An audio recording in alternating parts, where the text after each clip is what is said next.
Olá, tudo bem? Vou te apresentar esse material bem interessante para o dimensionamento de vergas, vigas em alvenaria estrutural. Primeiramente, trabalhar com um zoom para a gente poder enxergar melhor algumas propriedades desse material. O primeiro, então, passo para a utilização desse material é a inserção dos dados gerais. Eu posso selecionar, então, a base da minha verga com esses três valores disponíveis. Eu vou selecionar 14 centímetros, que é o mais comum, e eu tenho aqui três opções, número de fiadas 1, 2 ou 3. Clicando nesses botãozinhos de interrogação, a gente tem acesso a algumas dicas do material. Por exemplo, o número de fiadas é importante para o dimensionamento do acisalhamento. Para uma fiada não é obrigatório o uso de armadura de cisalhamento, conforme as prescrições da NBR 16868-2020. E esse número de fiadas ele irá determinar a altura da nossa verga, correto? E, subsequente, o próprio material estimará uma altura útil. Cabe você decidir utilizá-la ou não. Por exemplo, ó, duas fiadas, perceba que a altura útil recomendada ou sugerida é de 35 centímetros. Você pode modificar esse valor. Eu vou manter 35 centímetros. Esse comprimento L0 seria essa distância livre, ok? Desse vão, conforme a imagem apresentada à direita. O nosso T1 seria essa distância de apoio, ok? Da nossa verga esquerda. E T2 a distância de apoio direita. Lembrando que esses valores de L0, T1 e T2 e altura da nossa viga são utilizados para estimar o comprimento efetivo. O carregamento característico por efeito de cálculo aqui eu vou colocar 5 kN por metro. E o tipo de bloco utilizado, isso é importante, se você clicar na ajuda, você vai perceber que de acordo com o tipo de bloco eu vario o FBK, o FGK, o FPK e o FPK de prisma cheio. Lembrando que esse material considera que nossa verga está totalmente preenchida de grout. Selecionando aqui o nosso tipo de bloco, eu vou colocar bloco vazado de concreto. Perceba que automaticamente a figura à direita é modificada, é bem interativo. E eu tenho agora a resistência à compressão do bloco na nossa etapa de dados complementares, que é o nosso segundo passo. O FBK ele varia de acordo com o bloco. Automaticamente, quando eu seleciono o tipo de bloco, as opções de FBK são relativas somente àquele bloco, conforme a tabela que a gente viu anteriormente.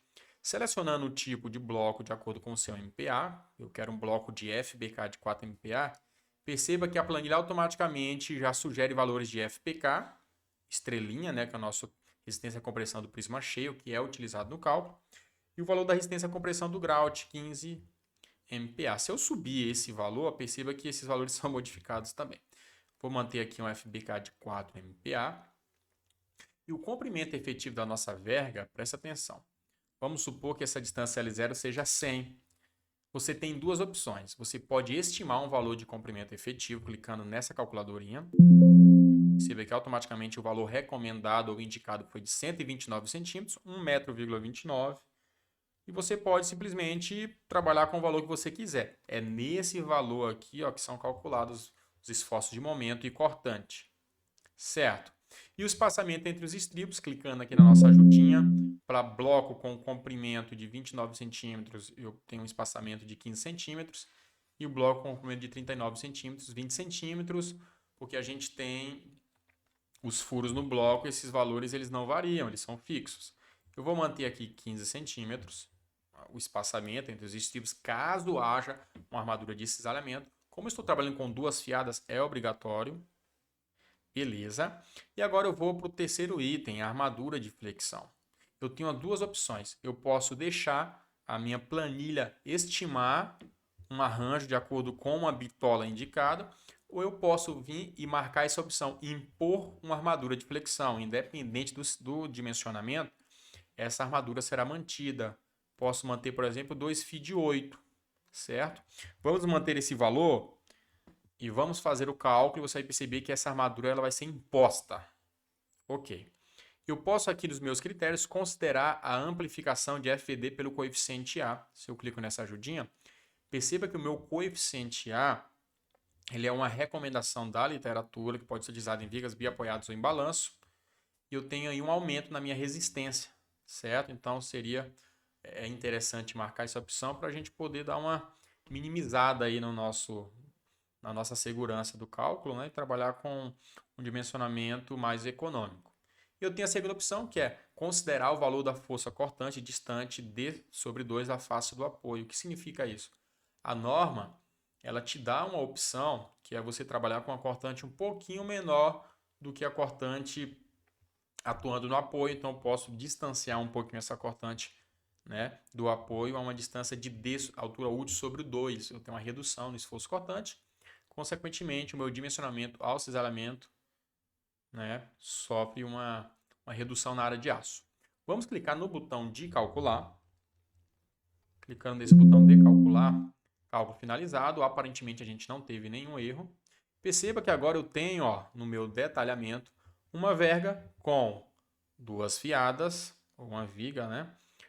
2 fi de 8, essa minha armadura foi imposta, independente da área de aço que foi calculada, gente. 2 fi de 8 foi mantido.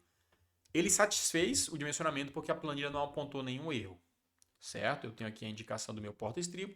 E para o espaçamento especificado, fi de 5 foi o suficiente para o meu estribo. Presta atenção. À direita eu tenho todo o memorial de cálculo com todas as considerações que foram feitas no dimensionamento à flexão e do dimensionamento ao cisalhamento. É super interessante você analisar esse roteiro de cálculo, porque às vezes acontece um erro e a gente consegue aqui dentro perceber o que está acontecendo de errado. Vamos mudar agora para um número de fiadas 1. A altura útil recomendada foi 15, a modificação já foi feita. Eu vou simplesmente agora retirar a imposição de armadura e vou calcular agora para uma fiada. Aparentemente tudo ok no cálculo. Certo? Beleza. Perceba que se tratando de uma fiada, eu não sou obrigado a utilizar armadura de cisalhamento se, né, o meu conjunto verga armadura longitudinal é capaz de resistir, né, a uma certa tensão de cisalhamento, ok? Possa ser que ao elevar esse carregamento característico, eu tenha que armar a minha verga de uma fiada. Isso é possível. Quando eu tenho 2, 3, 4 fiadas, aí eu sou obrigado a armar, mesmo que seja para o mínimo. Beleza? Beleza. Vamos voltar aqui para 2 fiadas para a gente ter um detalhamento mais robusto. Eu não impus mais armadura de flexão. Perceba que antes eu tinha imposto 2 fi de 8, na verdade eu preciso só de 2 fi de 6,3. Na verdade 3 fi de 6,3 agora para 2 fiadas, porque a minha área da seção é maior e possivelmente a armadura mínima aumentou e foi maior do que a calculada. Eu tenho então 3 barras de 6,3. Posso jogar esse meu desenho no AutoCAD, esse detalhamento? Claro. Clique no botão gerar comando AutoCAD. Essa janela será aberta, clica dentro dela, Ctrl A, você vai selecionar tudo, Ctrl C, você vai copiar tudo isso. Vai no AutoCAD, presta atenção, é aqui na linha de comando, ó, aqui dentro, clica aqui dentro, dá um Ctrl V ou simplesmente o botão direito, Paste. Lembrando que o AutoCAD tem que estar em inglês, senão não vai funcionar. Tudo aquilo que foi detalhado agora se encontra aqui para você. Você trabalhar com a sua prancha, não sei como é que você vai fazer, né? Mas daqui para frente é contigo. Essa foi a apresentação do material. Se você gostou, dá uma chamadinha aqui no WhatsApp que a gente tem um preço bem bacana para você. Abraço!